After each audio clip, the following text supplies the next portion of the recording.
कि काफी सारे थ्योरी के टॉपिक को हमने कवर कर लिया है, जैसे कि पार्टनरशिप होता क्या है, basic fundamental of partnership like rule and regulation, how to start partnership business, और इस तरीके से कि बाकी की चीजों को भी हमने कवर अप कर लिया है, जिसमें profit and loss appropriation account कैसे आप तैयार करते हो, कैपिटल अकाउंट कितने टाइप का होता है और किस किस तरीके से हम उसको प्रिपेयर करते हैं, उसका प्रॉपर फॉर्मेट क्या है।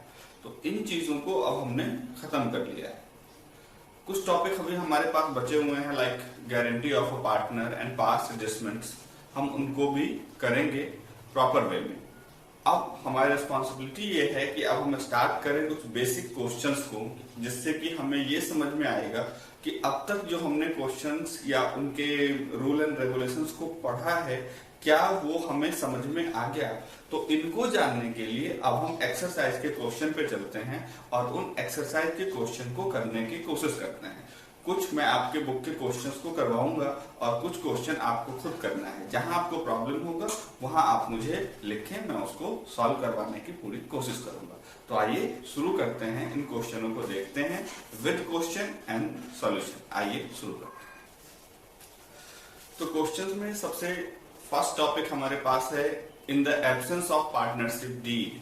कुछ क्वेश्चन हम उसके करेंगे, अगर हमारे पास पार्टनरशिप डीड नहीं है तो किस तरीके से हम अपने क्वेश्चंस को सॉल्व करेंगे, क्या क्वेश्चन होगा और उसको किस तरीके से आप सॉल्व करोगे। तो आइए पहले हम एक बार रिवाइज कर लेते हैं in the absence of partnership deed के रूल क्या क्या हैं।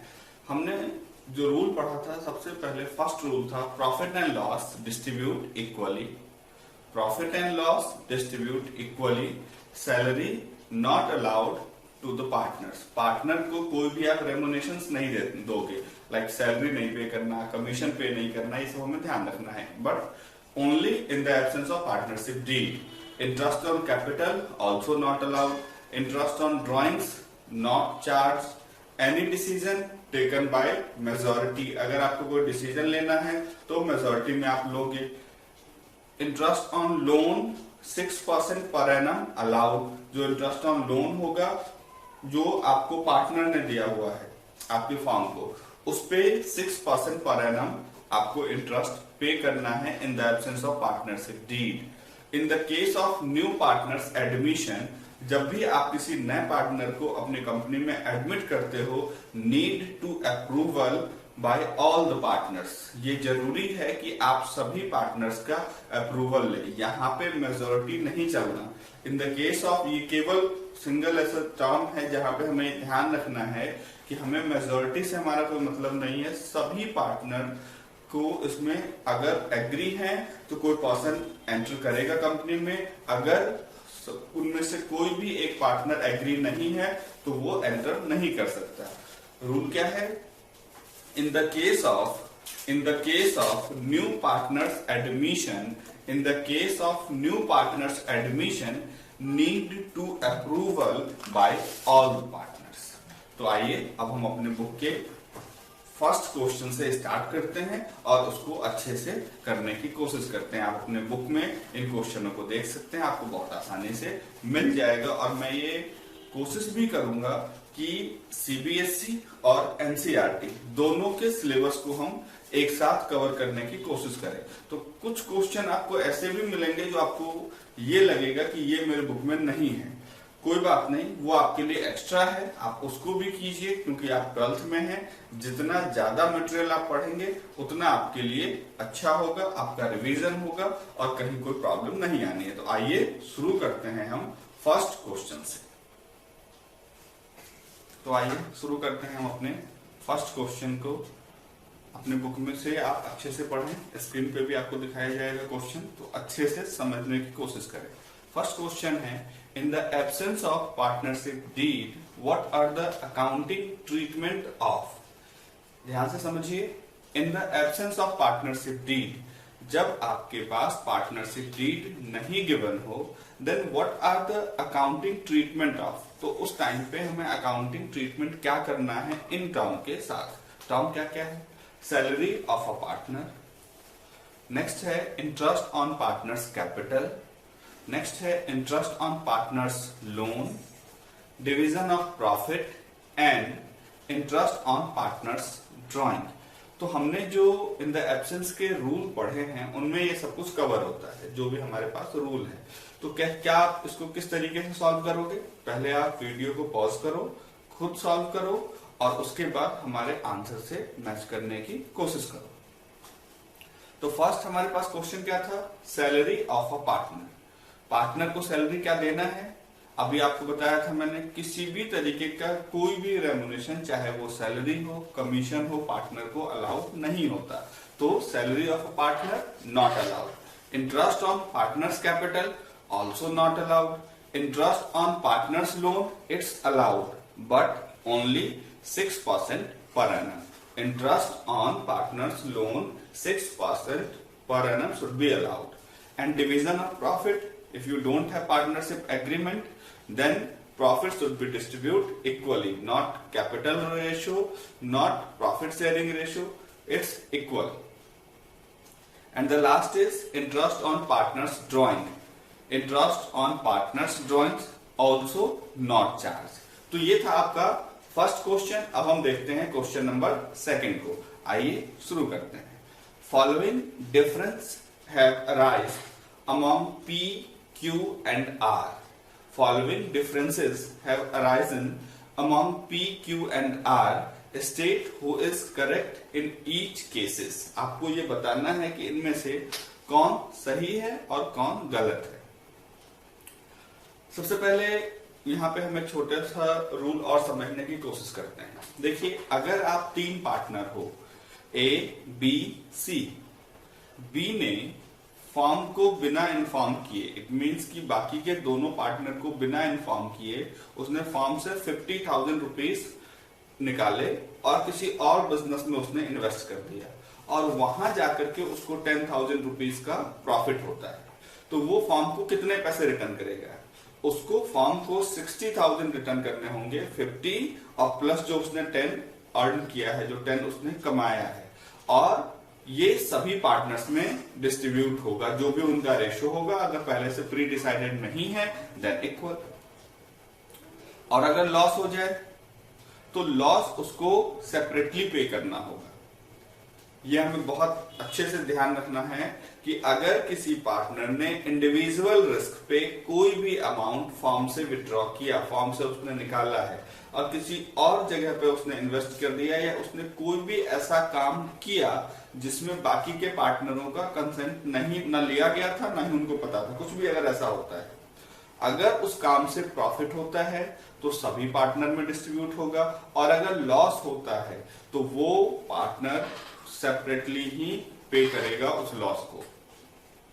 अब यहाँ पे कुछ लोग ये हमसे क्वेश्चन कर सकते हैं कि जी अगर वो पार्टनर हमें बताए ना तो हम यहाँ पे लीगल रूल्स को डिस्कस कर रहे हैं। हम यहाँ पे अगर किसी ने फ्रॉड कर दिया और हमें पता ही नहीं है तो उसको हम उन चीजों को हम यहाँ पे डिस्कस नहीं करते, ये हमें ध्यान रखना है। तो आइए क्वेश्चन को शुरू करते हैं और समझने की कोशिश करते हैं क्वेश्चन ने क्या कहा था। Following differences have arisen among P, Q and R. State who is correct in each cases. P used 20,000 belonging to the firm and made a profit of 5,000. P used 20,000. P ने use किया है 20,000 रुपए जो कि firm से belong करता था और उस पर उसको 5,000 रुपीज का प्रॉफिट हुआ। क्लियर है question? Q and R want the amount to be given to the firm. Q और R ये चाहते हैं कि वो इस अमाउंट को फर्म को दे। क्या होगा इसका आंसर? अभी मैंने आपको बताया, P must pay, P को जरूर देना होगा, P को जरूर देना चाहिए 25,000 रुपीज टू द फर्म। 20,000 जो वो लेके गया, 5,000 जो उसने उस पे अर्न किया है, टोटल उसको 25,000 रुपीज पे करना होगा। नेक्स्ट क्वेश्चन को हम देखते हैं। Q used 5,000. Q ने 5,000 रुपए यूज किया बिलोंगिंग टू द फर्म, जो कि फर्म से बिलोंग करता था, और उस पर उसको 1,000 रुपीज का लॉस हो गया। He want the firm to bear the losses. वो चाहता है कि फर्म उस लॉस को पे करे। मतलब सब लोग मिल करके उस लॉस को पे करें, ऐसा नहीं होगा। अगर आपने कोई इंडिविजुअल रिस्क लिया है और वहां पे अगर कोई प्रॉफिट होता है तो सभी लोग उसको डिस्ट्रीब्यूट करेंगे, अगर कोई लॉस होता है तो वो इंडिविजुअल रिस्क पे होगा।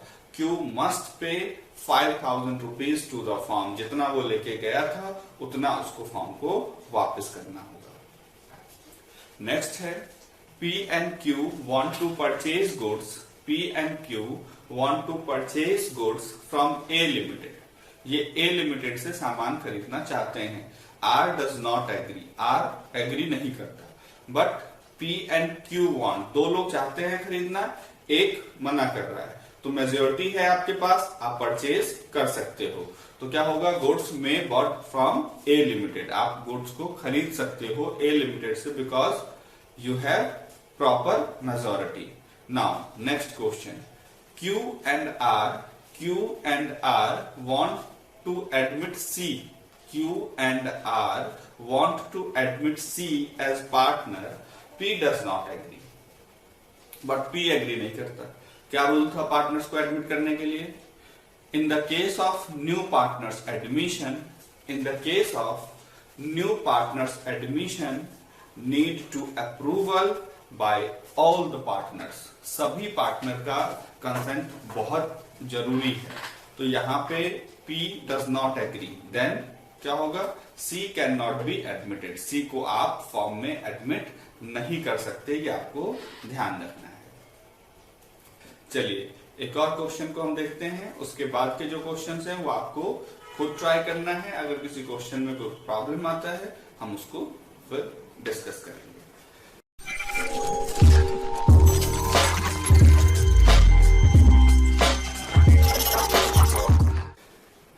A, B and C are partner. A, B and C are partner in a firm. They don't have partnership deed.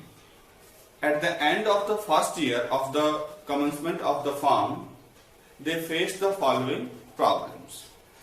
A, B, C तीन पार्टनर हैं, उनके पास पार्टनरशिप डीड नहीं है। जैसे ही आप ये सुनो या आपको ये पता चले कि किसी पर्सन के पास पार्टनरशिप डीड नहीं है, सबसे पहले आपको उन रूल्स के पास जाना है जो आपके पास अपना रूल है in the absence of partnership deed. कोई भी डिसीजन आपको उसी के अकॉर्डिंग लेना है, आप रूल से अलग नहीं हो सकते, चाहे वो फॉर्म किसी का हो, आपका ही क्यों ना हो, हमें ध्यान रखना है। तो आइए समझने की कोशिश करते हैं। फर्स्ट क्वेश्चन है इसमें, A want that interest on capital should be allowed to the partner but B and C do not agree. A चाहता है कि इंटरेस्ट ऑन कैपिटल मिले, बी और सी एग्री नहीं करता। देखिए ये क्वेश्चन बहुत सिंपल है, आंसर आपको पता है, बट क्वेश्चन ने यहाँ पे कंफ्यूज करने की कोशिश किया है। यहाँ पे दो रूल एक साथ मिक्स कर दें तब भी इसका आंसर आ जाएगा। Interest on capital not allowed and the second rule is any decision taken by majority, तो मेजोरिटी भी नहीं है। बट हमने यहाँ पे मेजोरिटी वाले रूल को नहीं लिया है, हमने यहाँ पे ये लिया है कि interest on capital not allowed, ये हमें ध्यान रखना है। जब आपके पास डीड नहीं है तो मेजोरिटी हो या नहीं हो उससे कोई फर्क नहीं पड़ता। अगर मेजोरिटी है नया डीड आप बना लो और उसके बाद नेक्स्ट फाइनेंशियल ईयर से जो भी आपका डीड है उसके अकॉर्डिंग आप कर सकते हो। बट करंट फाइनेंशियल ईयर में अगर आपके पास डीड नहीं है तो in the absence of partnership deed माना जाएगा, वहां पे और कुछ नहीं चलना। नेक्स्ट है, B want that the partner should be allowed to draw salary but A and C not agree. Same condition, salary not allowed to the partner. C next है, C want that the loan given by him to the firm should bear interest 10% per annum. सी चाहता है कि जो उसने firm को loan दिया है उस पे उसको 10% पर एनम का इंटरेस्ट मिलना चाहिए। क्या ये अलाउड हो सकता है? नहीं। तो फिर क्या interest on loan not allowed होगा? नहीं। फिर क्या होगा? Interest on loan 6% per annum only allowed. आप 10% नहीं दोगे, आप 6% अलाउ करोगे। नेक्स्ट है, A and B having contribute larger amount of capital desire that the profit should be divided in the ratio of their capital contribution, but C does not agree. मतलब क्या है, ए और बी ने ज्यादा amount invest किया हुआ है, like 5 lakhs and 6 lakhs, और सी ने कम किया होगा। तो ए और बी ये चाहते हैं कि जो हमारा प्रॉफिट डिस्ट्रीब्यूशन है वो कैपिटल के अकॉर्डिंग हो। सी एग्री नहीं करता। अब अगर यहाँ पे मेजोरिटी वाले कंडीशन को हम देखें तो मेजोरिटी फुलफिल होता है, मतलब any decision taken by majority, A and B दोनों की मेजोरिटी है वो ऐसा कर सकते हैं, लेकिन ऐसा नहीं होगा। क्यों? क्योंकि in the absence of partnership deed profit distribute equally, यहाँ पे आपको प्रॉफिट इक्वली ही डिस्ट्रीब्यूट करना होगा। इसीलिए ए और बी के क्लेम को हम एक्सेप्ट नहीं करेंगे, ये हमें अच्छे से समझना है। तो दोस्तों, in the absence of partnership deed के क्वेश्चन आपको इसी तरीके से करना है। बहुत ही सिंपल क्वेश्चन होता है और मुझे नहीं लगता कि आपको इन क्वेश्चनों में कोई भी प्रॉब्लम आने वाला है। नेक्स्ट टॉपिक जो हमें शुरू करना है वो है interest on partners loan to the firm.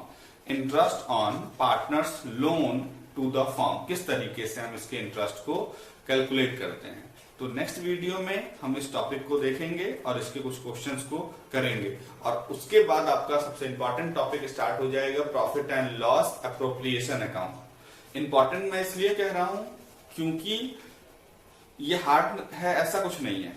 Important ये इसलिए है कि ये आपके साथ हमेशा रहना है इसको, चाहे आप फंडामेंटल में हो, चाहे आप एडमिशन के चैप्टर में चले जाओ, रिटायरमेंट में आओ, ये हर जगह आपको प्रिपेयर करना है, तो आपको बहुत अच्छे से आना चाहिए। तो नेक्स्ट वीडियो का वेट कीजिए, तब तक इन क्वेश्चनों को अच्छे से कीजिए। जो भी डाउट हो उसके लिए आप सेपरेटली कमेंट बॉक्स में लिख सकते हैं, हम आपको उसका रिप्लाई देंगे। और आप चाहें तो स्क्रीन पे जो भी आपके पास कांटेक्ट डिटेल्स दिखाए जा रहे हैं, आप उसके थ्रू भी हमसे डायरेक्टली कांटेक्ट कर सकते हैं। Thank you.